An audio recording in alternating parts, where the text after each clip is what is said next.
IFL finance financial services का कामकाज करने वाली company home loan, gold loan, micro finance और कॉरपोरेट लोन देने का कंपनी करती है कारोबार। आईएफएल ग्रुप की कंपनी है और 500 से ज़्यादा शहरों में कंपनी की ब्रांचेस हैं।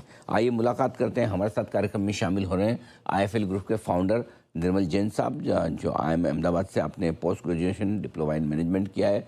आप रैंक होल्डर चार्टर्ड अकाउंटेंट है, कॉस्ट अकाउंटेंट है और 5paisa.com भारत में सबसे पहले डिजिटल प्लेटफॉर्म पर ब्रोकिंग बिजनेस शुरुआत करने का काम निर्मल जैन साहब ने किया है। नंबर आए कल बाजार बंद होने के बाद आईएफएल फाइनेंस की मैं आपके सामने रख दूं, बहुत ही तगड़ी परफॉर्मेंस आई है हर एक पैरामीटर पर। नेट इंटरेस्ट इनकम में देखिए 30% की दमदार उछाल, मुनाफा 250% बढ़ गया है, 250 करोड़ से बढ़कर 623 करोड़ पर मुनाफे का आंकड़ा है।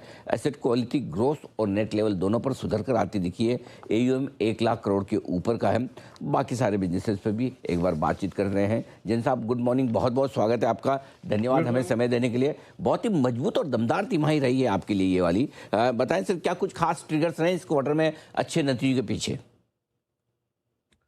गोल्ड लोन के बिजनेस का कारोबार काफी अच्छा रहा और बाकी सब आई थिंक जहां तक एनबीएफसी का सवाल है और इकोनॉमी अपनी अच्छा काम कर रही है, वॉर और क्रूड ऑयल के बावजूद क्रेडिट की डिमांड अच्छी है। हमारा जो ब्रांच का नेटवर्क हमने इतने सालों से बनाया है, उसमें जो टेक्नोलॉजी और एआई के जरिए जो हम लोग हाई प्रोडक्टिविटी लाते हैं, तो उन सब का नतीजा है। क्योंकि ये कारोबार 20-30 साल से जो धीरे धीरे ब्रांच का नेटवर्क है, ब्रांड हुआ है, डिस्ट्रीब्यूशन है, और ये जो नतीजे हैं, क्योंकि पिछले साल का जो बिजनेस है वो गोल्ड लोन पे बैन या जो आरबीआई का एम्बार्गो था उसकी वजह से इम्पैक्टेड था, तो बेस थोड़ा लो था, तो उसकी वजह से भी ये नतीजे थोड़े ज्यादा अच्छे दिख रहे हैं अगर आप वाई वाई प्रॉफिट देखें तो। पर जो कंपनी का पोटेंशियल है, जो कि पिछले साल, मतलब इस साल नहीं, इसके 1 साल पहले जो आरबीआई के एम्बार्गो से जो इम्पैक्ट हुआ था, वो अब पूरी तरह से हम देख सकते हैं। उनमें बढ़िया एक्शन आता हुआ दिखा है, बढ़िया तेजी बनी भी है, लेकिन एसेट क्वालिटी धीमे धीमे और बेहतर होती हुई दिखी है। अब आपके नेट लेवल पर एनपीए 1% के नीचे लगातार बने हुए हैं, ग्रेस लेवल पर भी कम हुए हैं। क्या कुछ स्ट्रेस लेवल थोड़े कम होते दिख रहे हैं मार्केट में? नहीं, दो चीजें, क्योंकि हमने जो जो हाई एनपी वाले बिजनेसेस होते थे, अनसिक्योर्ड लेंडिंग, वो बंद कर दी। पर्सनल लोन भी जो हम पहले करते थे, डिजिटल लोन, वो अब नहीं करते हैं।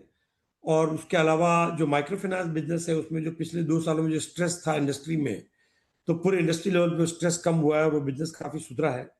तो इन सब कारणों से आप देख रहे हैं कि एनपीए की क्वालिटी सुधर रही है। हमने जो बिजनेस मिक्स चेंज किया स्ट्रक्चरल, वो लॉन्ग टर्म के लिए वो किया है कि हमको एसेट क्वालिटी अच्छी चाहिए और जो जीएनपी है 2% से कम और नेट एनपीए 1% से कम रहे। तो उस अब जो फोकस है 90% बिजनेस जो हमारा है, वो गोल्ड लोन और मॉर्गेज का है। मॉर्गेज में जैसे घर है या प्रॉपर्टी है, और ये दोनों कोलेटरल में रिस्क और लॉसेस हमेशा कम ही रहते हैं। बिल्कुल ठीक बात है। किस तरह का लोन ग्रोथ का ट्रेंड नज़र आ रहा है और क्या उम्मीद की जाए कि ये तिमाही और ये फाइनेंशियल ईयर और बेहतर साबित हो सकता है कंपनी के लिए? हाँ, लोन ग्रोथ तो मुझे लगता है 20-25% कंटिन्यू कर सकते हैं इस साल भी। और जो नतीजे हैं, क्योंकि अब एआई से कॉस्ट भी कंट्रोल हो रही है, प्रोडक्टिविटी सुधर रही है, तो जहाँ तक आई मीन, अगर अनलेस कोई अनफॉर्चुनेट बात हो तो बात अलग है, बाकी नतीजे और कंपनी का जो आउटलुक है वो अच्छा है। इंटरेस्टिंग बात कही कि एआई की वजह से कॉस्ट कंट्रोल भी हो रही है। क्या भरपूर इस्तेमाल कर रहे हैं आप अपने कारोबार में, डे टू डे लाइफ में एआई का? हाँ, हर एक जगह पे हम लोग एआई का इस्तेमाल कर रहे हैं और उससे डॉक्यूमेंट फ्लो और जो रिपीटेटिव काम है उसमें काफ़ी मदद मिल रही है। हम एचआर से लेके operations, credit underwriting, fraud detection, सब में एआई का काफ़ी इस्तेमाल हो रहा है। हम्म। और रोज नई नई चीज़ें सामने आ रही है जो एआई कर सकती है। और हमारा जहाँ तक है नजरिया ये है कि हम ज्यादा लोगों को कम नहीं करें, पर जो एआई का उपयोग है उससे उनकी प्रोडक्टिविटी सुधारें। जो ब्रांच में अगर एक प्रोडक्ट बेच सकते थे तो 2 या 3 बेचें, और अगर नई ब्रांचों में कुछ लोग चाहिए तो हम पुरानी ब्रांचों से ले लें। और ऑपरेशंस वगैरह में भी काफ़ी कॉस्ट सेविंग हो रही है, लीगल या ऑपरेशंस, एचआर, मार्केटिंग।